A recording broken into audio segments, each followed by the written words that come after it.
Pierre Aguilar, prêtre depuis 33 ans, actuellement basé à Fréjus, responsable d'une nouvelle fraternité qui s'appelle la Fraternité Missionnaire Jean-Paul II, née en 2009, dont la base est dans le diocèse de Fréjus-Toulon et qui a des missions dans plusieurs pays.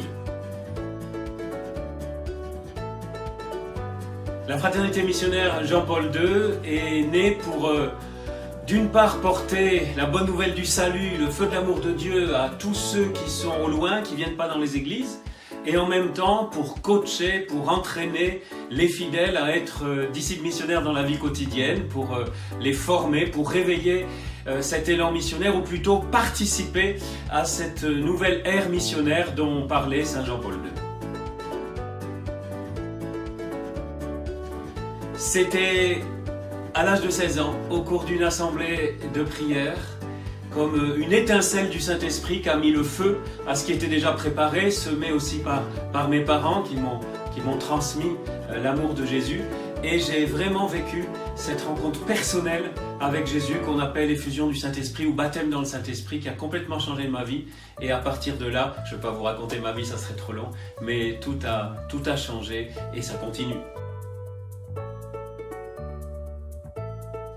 Dans mon ministère, je me rends compte que beaucoup de chrétiens, même qui vont à l'église, ne savent pas qui est le Saint-Esprit, ne le connaissent pas et surtout n'en font pas l'expérience. Donc c'est un parcours tout simple pour déjà réaliser qu'il existe un Saint-Esprit, qu'il est un seul Dieu avec le Père et le Fils, et puis aider ceux qui lisent ce livre à voir comment entrer en amitié, devenir vraiment l'ami du Saint-Esprit, vivre avec lui, vivre un partenariat avec ce merveilleux Saint-Esprit que le Père, que Jésus nous ont donné pour nous accompagner dans cette vie, pour être des témoins de Jésus et de l'Évangile.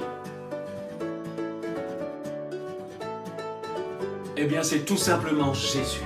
Je suis fier de mon Seigneur et j'aimerais tellement que beaucoup le connaissent, que tous le connaissent. Ma fierté, c'est Jésus.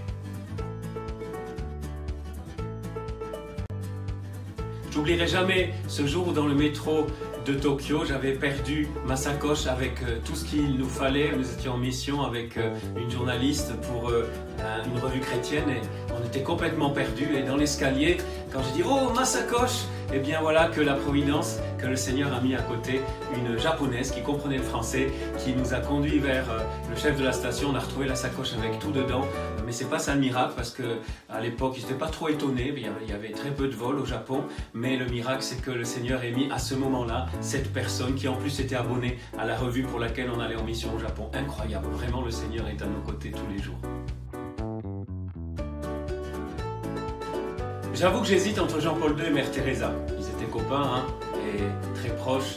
Et voilà, c'est les deux. Je dirais les deux. Jean-Paul II et Mère Teresa. Les amis, je vous souhaite vraiment de découvrir et redécouvrir sans cesse ce merveilleux Saint-Esprit qui est toujours avec nous et grâce auquel on peut aimer Jésus, le faire aimer et en Jésus nous laisser prendre dans les bras du Père. Je vous souhaite vraiment dans votre vie très très quotidienne de découvrir combien le Saint-Esprit est là. C'est vrai que souvent on lui dit viens, viens, viens Saint-Esprit, mais il est là, il est avec nous, c'est à nous de venir à lui et de le laisser agir. N'ayez pas peur, il n'y a que des bonnes surprises avec le Saint-Esprit.